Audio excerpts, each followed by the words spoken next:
Welcome back and thanks for staying with us. On this week's edition of the Business Review, TVJ's Andrew Ledley delves into the business of pampered services. Getting pampered is an activity which most people view as a luxury. That's because most pampered services don't come cheap. In fact, some spas charge as much as $45,000 for one package. But these entrepreneurs are charging half as much for the same service. We specifically set the prices not to go above our competition, but, down there below. Because, it's good to have, somewhere you can go that you can get an affordable price. People budget themselves with their paycheck. Some of us always say, your paycheck is spent before you even get it. So I specifically wanted, to offer the service or the services at an affordable price, so any and everybody can come to Stay Beautiful and get pampered and feel like a queen or a king.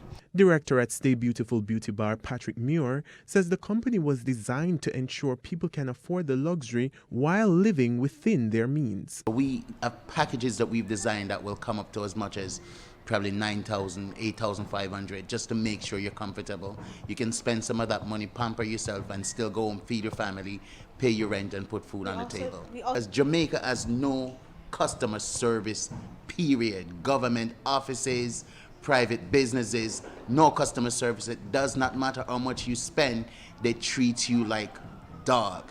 Now we're here to show you that we can give you the services that anybody with money get, whether you're rich, poor, middle class, whatever you are. The company opened its first location in Kingston about 2 months ago and is already eyeing island-wide expansion. We want to do other locations. We want to start in Mandeville, Montego Bay. We want to go as far as New York, the Cayman Islands, and the Bahamas. We plan to grow the business by picking the right team, the right set of people to grow with us at Stay Beautiful. The owners say the location of the business is also a part of its uniqueness. When you're opening a business, location is everything. Location, location, location. So in searching for a place to open a business, we found locations.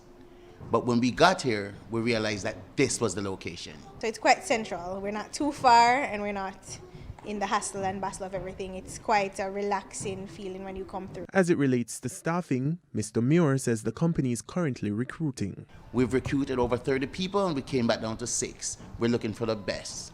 So we're currently hiring. The owners explained that starting a spa business requires more than just renting a facility and promoting services. They say they had to invest in cutting-edge equipment and acquire licenses to operate. For example, if you plan to work as a massage therapist at a spa, it's legally required to first obtain a license. Andrew Ledley, TVJ News.